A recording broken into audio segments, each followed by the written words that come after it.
For those of you that know me, I know what you're thinking. Of course, she's gonna do a BMF spotlight on her boyfriend because why not? Well, if my boyfriend sucked, I wouldn't waste my time. For those of you who know my character, if you suck, I'm gonna let you know you suck, or I'm gonna say that I am not into your style of whatever it is that you do. Because I'm a real person and I do not have biased opinions. The reason I'm covering Chris Cage is because he's fucking awesome. He's godlike, and I don't know many people who can refute that fact. This guy, there's a reason behind my madness, and there's a reason why I'm doing the Chris Cage BMF spotlight today. Chris Cage had an affinity for pro wrestling since he was a teenager, younger. He started training at a wrestling school ran by the SAT brothers, called the Ludus, and he made his professional wrestling debut in 2011 of December at a pay-per-view match, actually, for a fed called UWF. Joel Maximo actually discovered Chris Cage through a video online of Chris wrestling at this underground fed that was pretty popular called 2KW. And once they actually, he arranged to meet with him, that's when he started his training at the Ludus, in which he was able to meet and train under some very well-known names, such as Mikey Whipwreck, which you see dead in the middle of this photo.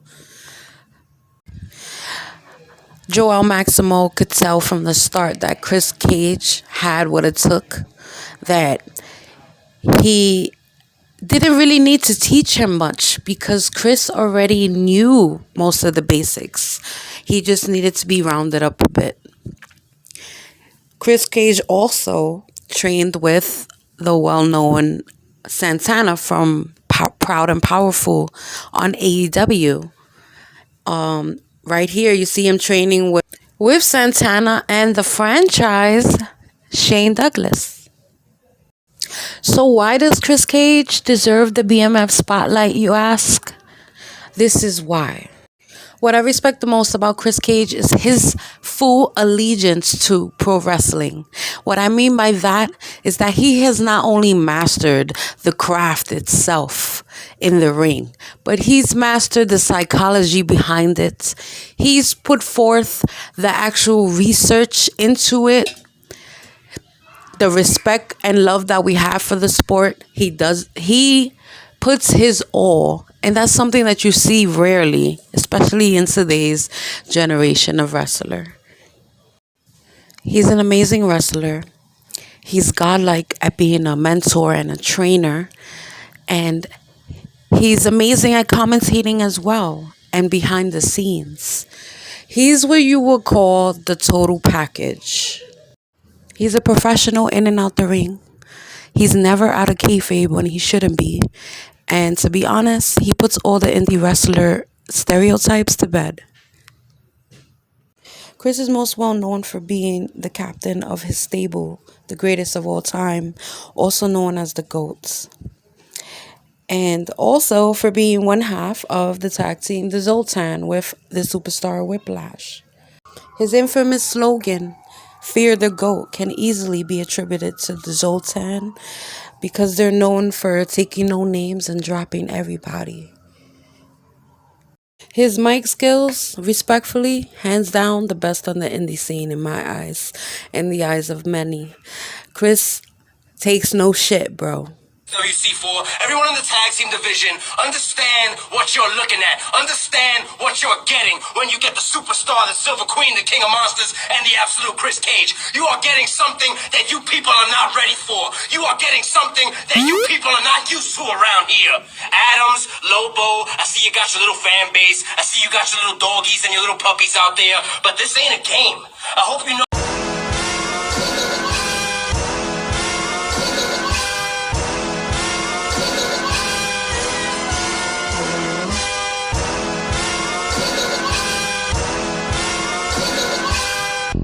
To be the man, you gotta be Kris Kage.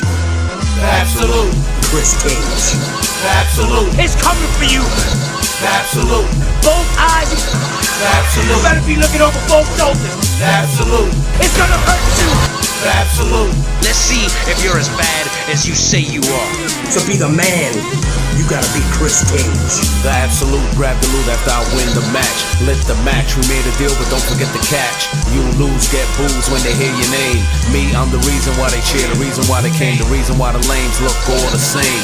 Bout to put them all in the hall of shame. The one they call for pain, also known as the GOAT. When I drop the flying elbow, that's all she wrote. There's a class being taught. There's gonna be a lesson learned. And I guarantee you, boys, that when it's all said and done, you will learn to fear.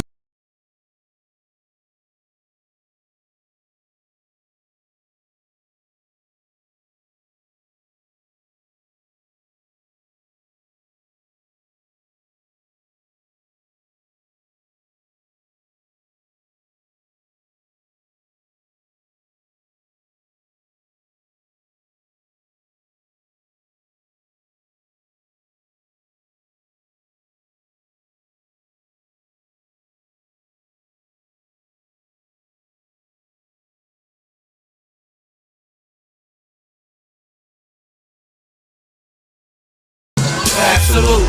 Kris Kage. Absolute. Kris Kage. Absolute. Kris Kage. Absolute. Absolute. Absolute. Absolute. Absolute. Absolute. Absolute. Absolute. Absolute.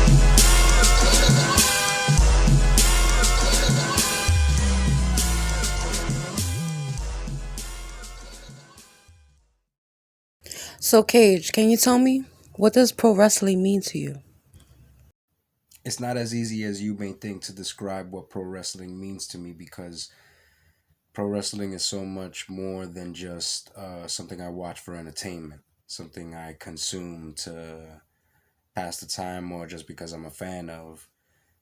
Pro wrestling is and always has been a very, very big part of my life and a very big part of how I define myself. Since a very young age, it's something that I knew that I wanted to do as an adult. And though I didn't always have the proper resources to achieve that dream, when those doors finally did open up for me, I absolutely jumped at the chance and have taken it very seriously pretty much my entire life. So, and to be perfectly honest, I don't really, it's hard to say how or who I would be without pro wrestling. It is very much my passion. It is very much something that I want to be a part of my life always. And I always want to be a part of it in some form or fashion. And now that I've actually had some experience doing it and have been around for quite a little while, I've learned that my newest passion tends to be trying to help guys that are coming up and, guys that are trying to learn and trying to find and discover who they are and their personality and what they're going to be good at, trying to help them flush that out and trying to help them discover the person that they hope to become in pro wrestling. You know what I'm saying? Whether that be from just a creative standpoint or, just a way to think about doing business or, or even when it just comes to the way you carry yourself, and the way you talk to people and the way you show respect to the people that you work with. So, I'm starting to get the feeling that as time goes on, the thing that I'm going to be focusing more on is trying to help you know, the younger guys and guys, I have a couple of guys that I always have my eye on, and I'm trying to do everything I can to help them along. So I see myself in a mentorship role for sure going forward, and doesn't mean that I'm done in the slightest. There's still a lot to be done, and I'm still very much discovering and exploring new avenues and new ways to be a part of the wrestling business and to make money and to sell myself as a personality. And I feel like I'm just scratching the tip of the iceberg. So I very much look forward to the future, and pro wrestling is who I am. You know what I'm saying?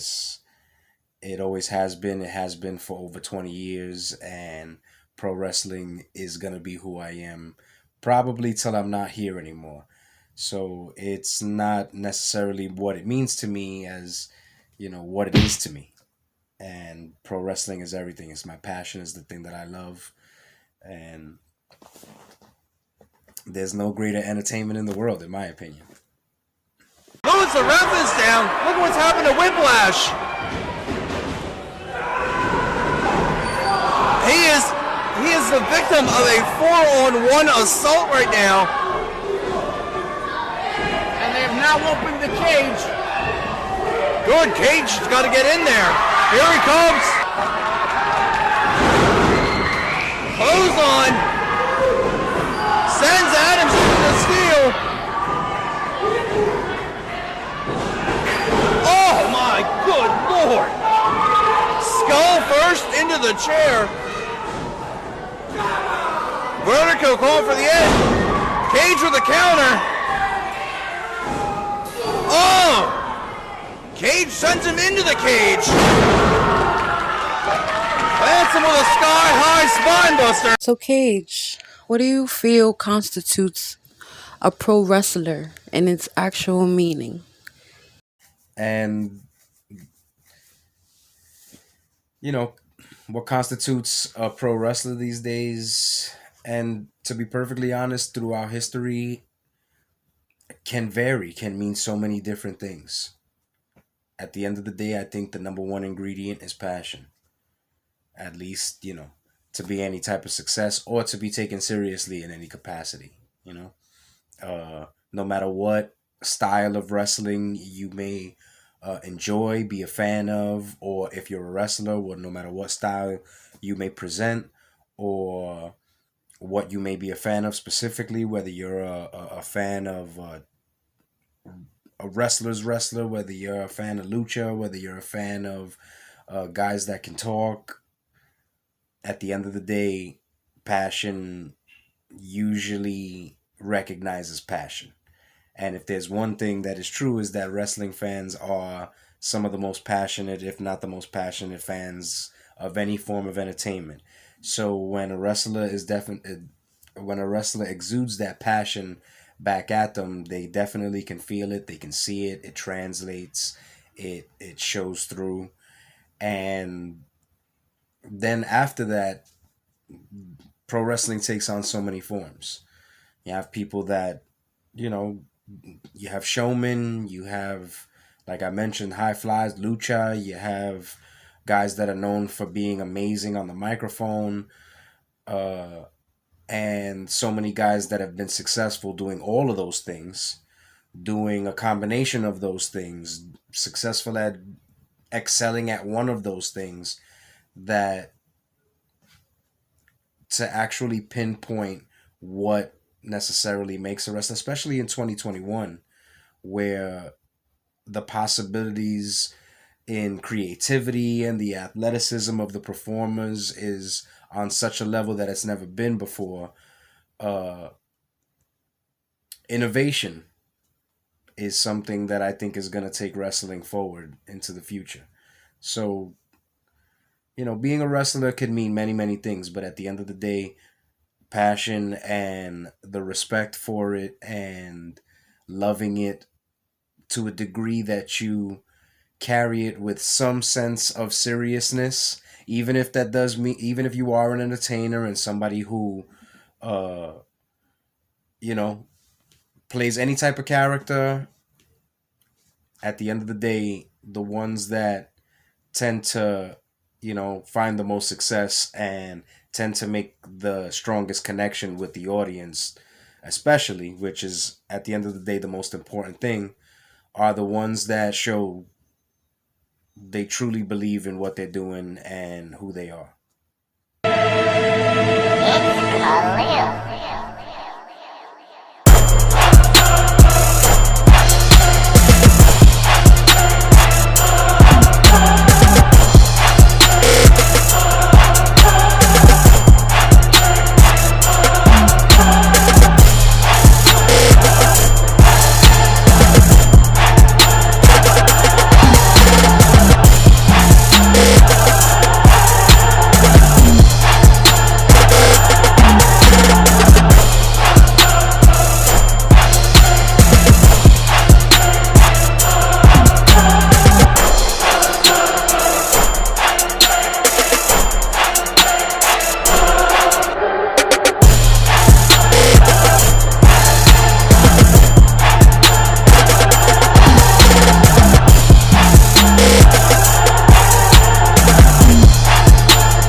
So what's Kris Cage up to these days, you ask? I'm not even going to tell you. I'm going to show you. As he hits the Inzaguri right to the top of the dome, TJ Marconi could be going for another lariat. Marconi has it scouted. He's got him goozled right here. Up and... Oh! Total recall from TJ Marconi. And that's it. TJ Marconi retains. Just like I said, baby, TJ Marconi, public enemy number one, the man, the champ, and the Thanos of the Northeast. Now, wait a minute, PJ Savage and the faceless one. I don't think TJ realizes what's happening right now.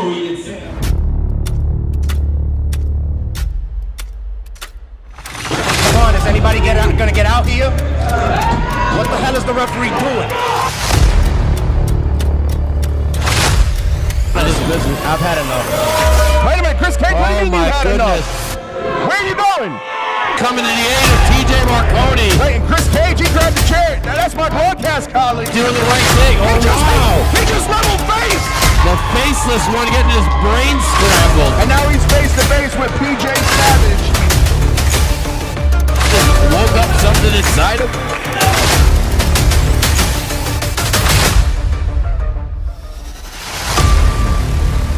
Kris Cage and TJ Marconi in an alliance? I don't know what to make of this.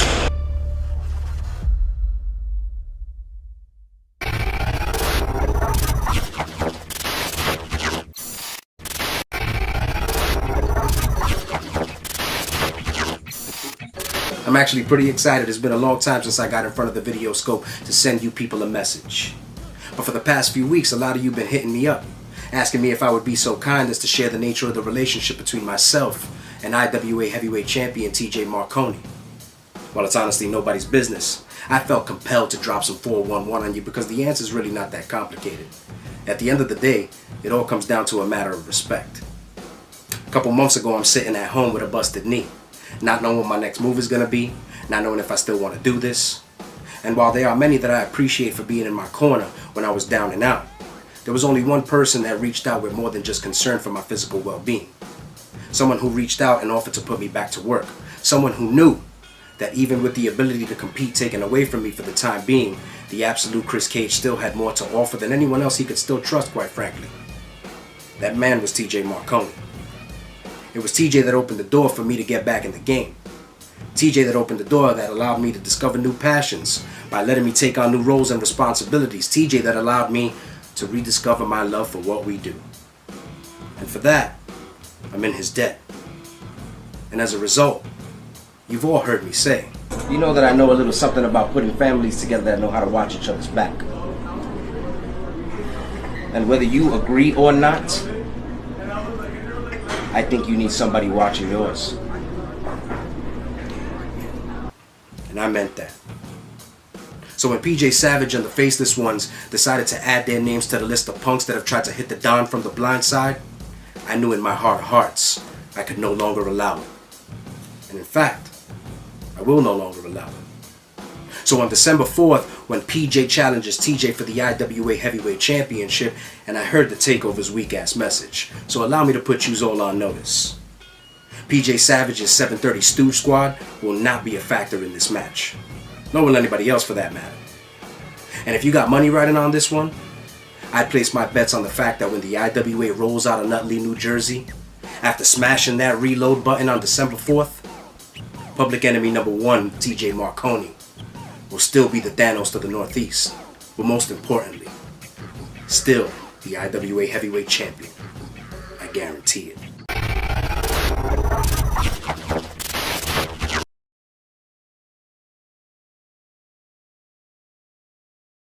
So there you have it. You can actually catch my first interview ever with Kris Kage on my YouTube channel. And stay tuned for his comeback.